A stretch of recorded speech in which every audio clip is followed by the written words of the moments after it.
Et il existe deux manières de créer du contenu sponsorisé. La première consiste à prendre le catalogue et les spécifications, à les réciter et à dire que tout va bien.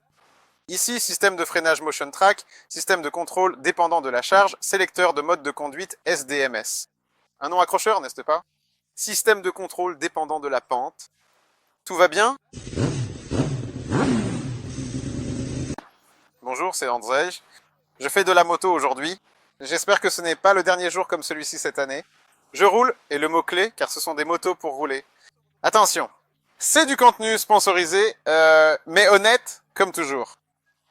Et il existe deux manières de créer du contenu sponsorisé. La première façon, c'est que tu prends... Enfin, je ne connais pas vraiment cette méthode, j'observe juste ce qui se passe sur Internet. Tu prends le catalogue et tu récites les données techniques en disant que tout est génial. Ou alors, la deuxième façon, c'est de peut-être réfléchir un peu à cette moto. Et si on réfléchissait carrément au segment de la catégorie Adventure? En réalité, de combien d'aventures avons-nous vraiment besoin de la part des motos dans ce segment? Parce que vous savez, j'ai roulé sur toutes sortes de motos, en fait, sur toutes celles de ce segment, et à chaque fois, je les ai conduites, disons, en cherchant leurs limites, par exemple en tout-terrain. Vous savez, lors des rallyes tout-terrain, même pendant les présentations, nous roulons dans le désert à des vitesses folles, nous sautons avec ces motos. Il se passe souvent presque tout ce qu'on peut imaginer. Et puis tu te demandes si quelqu'un va vraiment utiliser cette moto de cette façon. Parce qu'imaginez, il y a un monsieur qui s'appelle Marek Dąbrowski et Jacek Czachor. Je leur adresse mes salutations les plus sincères s'ils regardent cette vidéo. J'ai récemment discuté avec eux à propos des motos Adventure et ils disent « mais en réalité, ces motos ne sont pas faites pour le genre de conduite pour laquelle elles sont promues. » Parce que dans les publicités pour les motos Adventure, celles où elles roulent sur les dunes, sautent, franchissent des obstacles, prennent de gros rochers, ce sont des professionnels, des pilotes de rallye, des coureurs qui les conduisent, et ils disent « mais dans la vraie vie, ce n'est absolument pas adapté à ça. » Et même si quelqu'un essaie, parce qu'il y a des gens qui essayent, alors ils vont surexploiter la machine et se surexploiter eux-mêmes. Je vous invite à discuter de la question suivante. À quel point une moto doit-elle être adventure pour vivre des aventures? Parce qu'aujourd'hui, je roule avec ces motos. La Suzuki V-Strom dans 10 versions 52. Celle-ci, c'est la XT, c'est le modèle de base et je me balade avec autour de la Vistule. C'est tout simplement une escapade classique du week-end. Tu sors de chez toi, tu montes sur ta moto et tu pars à la recherche de petits chemins amusants. Et en réalité, la plupart du temps, je roule sans accélérer, tout doucement. Je choisis mon chemin et cette moto, avec ses pneus routiers, passe partout sans le moindre problème. Je sais que je pourrais rouler bien plus vite avec cette moto. Pourquoi? Parce que c'est un moteur qui, certes, affiche 107 chevaux sur le papier, mais il a pratiquement autant de couple puisqu'il a 100 Nm. Sur le papier, tu te dis, non mais attends, la concurrence peut avoir 160 chevaux. Mais trouvez-moi quelqu'un d'assez audacieux pour utiliser ces 160 chevaux. Je roule avec cette moto en ville, je sors avec elle hors de la ville, et jamais il ne m'a manqué de puissance. Ne pensez pas que je deviens vieux.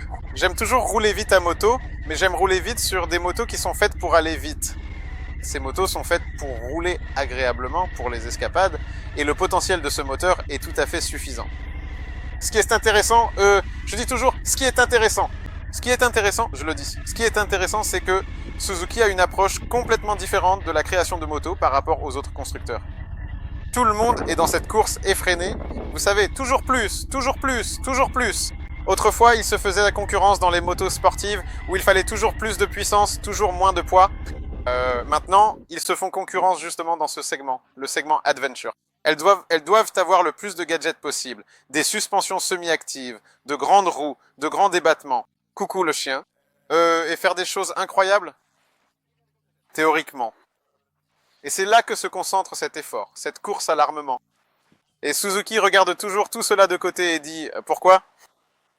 Eh bien, il faut savoir que lorsque vous achetez une moto et que vous payez un prix X pour cela, ce prix X n'inclut pas le fait qu'il y a du plastique ici, de l'aluminium ici, des jantes ici, des interrupteurs ici, un moteur ici, un embrayage ici, une transmission ici. Non! Vous payez pour le développement, c'est-à-dire pour le développement qui... Le coût de développement de ce modèle, c'est-à-dire pour le travail de tous les ingénieurs, concepteurs, machines de mesure, tout cela, tous les tests, tout cela entre dans le prix final de la moto. Donc Suzuki part du principe Eh, écoutez, nous avons déjà des moteurs parfaitement éprouvés, qui sont totalement à l'épreuve des idiots et absolument indestructibles. Nous avons une suspension éprouvée, nous avons des cadres éprouvés, tout cela fonctionne si bien qu'il n'y a vraiment besoin de rien d'autre. Grâce à cela, ces motos sont vraiment une bonne affaire par rapport à la concurrence. On va inscrire les prix quelque part ici, parce que vous savez, c'est la période de la saison, blablabla. Donc les prix ne s'envolent pas, ce qui te permet d'avoir une moto pour moins d'argent et de garder plus d'argent pour les voyages. Cela ne change rien au fait que ces motos sont suffisamment modernes. Elles ont tout ce dont nous avons besoin de nos jours. La version XT est plus riche en électronique, donc elle dispose de l'ABS qui réagit à l'inclinaison, ce que d'autres fabricants appellent le cornering ABS. Ici, attendez, ça va être génial, parce que je me suis gardé une anti-sèche. Suzuki. Pourquoi j'aime Suzuki plus que tout? Pour leur façon de nommer les choses. Je dois avoir une anti-sèche, parce que je ne pourrai jamais m'en souvenir autrement. Le cornering ABS s'appelle ici Motion Track Brake System. Donc, on a ce capteur qui détecte l'inclinaison de la moto, on peut freiner fort, et non, la moto ne se redressera pas, ni ne glissera. Système de contrôle de maintien en côte, eh bien c'est facile. Nous maintenons le frein dans ce modèle et il ne revient pas en arrière. Lorsque la moto est chargée, c'est vraiment pratique, car on n'a pas besoin de garder le pied sur le frein, mais attention, système de contrôle dépendant de la pente. C'est nouveau. Personne n'a ça, je crois. La moto détecte qu'elle descend une pente et adapte aussi l'ABS en conséquence. Incroyable. Système de contrôle dépendant de la charge, c'est-à-dire qu'il détecte si tu roules avec un passager ou non, et ce n'est pas qu'il rigidifie la suspension. Non, il adapte simplement le fonctionnement de l'ABS à cela. Et attention, sélecteur de mode de conduite, Suzuki SDMS. Un nom accrocheur, n'est-ce pas? L'essentiel est que vous pouvez définir la cartographie du moteur et vous pouvez vraiment le ressentir. Mode A, B, C, et c'est très direct, très agressif. Le mode B, pour être honnête, est aussi vraiment très réactif.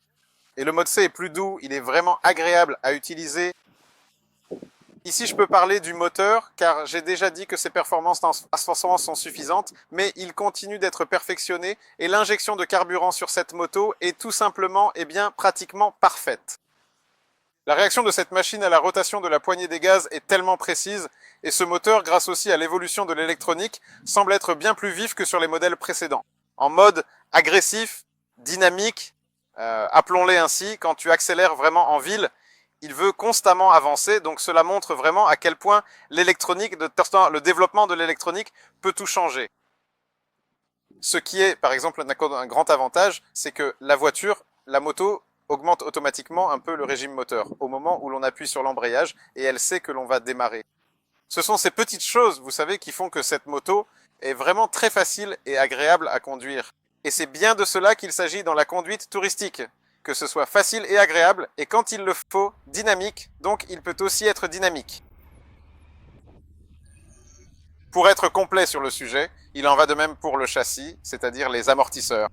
Je regarde ces fourches, et c'est la même chose qui m'a impressionné sur les modèles GSX S1750. Ce sont de vieilles, bonnes et éprouvées fourches, des amortisseurs à réglage manuel, qui, au fil des années de développement et d'observation des clients, ont été tellement perfectionnés que cette moto est très confortable. Tu roules dessus sur des irrégularités, et tu sens à quel point elle absorbe bien tout et se balance agréablement. Mais au moment où tu veux rouler plus vite, il n'y a aucun problème de traction. Elle se conduit de façon géniale. Cette moto est aussi si bien équilibrée, encore une fois, non pas parce qu'elle a été totalement modifiée tous les quelques ans et qu'il n'y a pas eu d'erreur. En gardant cette seule et même conception, en recueillant toutes ces données au fil des années, ils ont amené cela à la perfection. Donc, en ce qui concerne la maniabilité, la facilité à changer de direction, la stabilité de conduite, honnêtement, selon moi, Suzuki est en tête de liste pour les motos de ce segment. Même le fait qu'il n'y ait pas de roue de 21 pouces à l'avant. Vous savez, pour ce type de conduite, pour un voyage, on n'a pas besoin de 21 pouces. 21 pouces, ça nous sera utile en rallye. Mais ici, 19 pouces, c'est une taille de roue tout à fait suffisante. Et grâce à cela, cette moto se conduit avec plus d'assurance sur l'asphalte, là où elle passera la majeure partie de son temps, après tout. Voilà. Vous aimeriez sûrement que, ou je ne sais pas, peut-être que quelqu'un voudrait que je montre plus de différences entre ces motos, mais ça, vous pourrez le lire sur le site de Chouette Motocycli. Vous savez, des choses simple comme le réglage de la bulle. Ici, il y en a un, ici, il n'y en a pas. Et puis, il y a toute cette électronique. Si vous êtes opposé à l'électronique, alors vous choisirez la moto la moins chère. Elle a simplement l'ABS et le contrôle de traction. Et maintenant, le contrôle de traction est activé en permanence, non? Voilà. C'est bien. Ça veut dire que ce contrôle de traction fonctionne si bien qu'il te permet de glisser. Mais c'est bien. Il monte justement, il ne sent pas du tout le contrôle de traction. Eh bien c'est justement bien parce que c'est comme ça qu'il doit être, non? Parce que sur cette montée, moi aussi j'ai senti qu'il se passait quelque chose, mais il grimpe.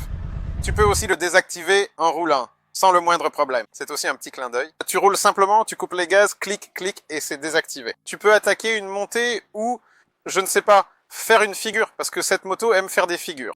Je ne vais pas les présenter, car j'essaie de travailler sur moi-même pour ne vous montrer des figures que sur des motos qui s'y prêtent, et celles-ci, eh bien, je vais simplement vous les présenter de la manière dont elles devraient être utilisées, c'est-à-dire dans des circonstances agréables, en pleine nature. Franchement, la régulation de la bulle, je ne comprends pas du tout. Récemment, j'ai entendu cette théorie selon laquelle on règle la bulle pour... Je ne veux pas casser ça, enfin bref, peu importe pourquoi on règle la bulle ici, mince, il faut que je le fasse. Je ne veux pas le faire. Le faire? Je vais le faire? Je ne vais pas le faire. Ah, je vais le faire. Eh bien, voilà, je l'ai fait. C'est vraiment solide, je vous le dis, c'est solide. Ça ne tombera sûrement pas en panne. J'ai entendu la théorie selon laquelle on place le réglage de la bulle dans un endroit aussi inaccessible, justement pour qu'on ne la règle pas en roulant. Ça qu'on ne pourra pas le régler en roulant, c'est sûr à 100%, donc il faudra s'arrêter. C'est, vous savez, l'approche japonaise de la sécurité. Il faut l'accepter. Et voilà, c'est à peu près tout. J'aimerais que vous écriviez dans les commentaires ou, je ne sais pas, envoyez un message pour me dire si je dis bien les choses. N'est-ce pas que, pour le tourisme, nous avons besoin d'une moto fiable, sûre et confortable, comme la Suzuki. Parce que, en ce qui concerne la fiabilité, c'est une moto légendaire, vraiment légendaire pour sa fiabilité. Et par exemple, de petites choses comme ça, regardez, la clé. Pas de système de démarrage sans clé à proximité qui, bon, je n'ai pas entendu beaucoup d'histoires où il aurait failli, mais c'est quand même quelque chose que tu insères. Tu tournes et ça marche, n'est-ce pas? Donc la question pour vous, est-ce que je dis des choses sensées ou est-ce que je raconte des bêtises? Avons-nous vraiment besoin de ces motos? Je ne veux pas critiquer les autres ou une autre approche, mais je sais à quoi cela se résume en pratique. Je m'enthousiasme pour ça un moment, puis après je ne l'utilise plus. Donc, on peut avoir quelque chose qui, dès le début, répond simplement à nos attentes. Et croyez-moi, si vous voulez rouler vite avec cette moto sur la route, par exemple, je ne sais pas, dans les Alpes, quelque part sur des routes sinueuses et sympas, tout dépendra de vos compétences et vous serez capable d'aller tout aussi vite, car elle a suffisamment de puissance pour vous transporter très rapidement d'un virage à l'autre. Et freiner, car c'est aussi important. Les freins sont également excellents sur cette machine, car ce sont des Tokiko, ceux que nous connaissons depuis des années, et ils sont très mordants, très puissants. Voilà, c'est tout. Je vous invite à en discuter. Est-ce la moto de tourisme dont nous avons besoin? Ou bien quelle est la moto de tourisme nécessaire? De quoi avons-nous besoin dans les motos de tourisme? Alors, allez-y, discutons un peu des motos. Bien à vous, salut.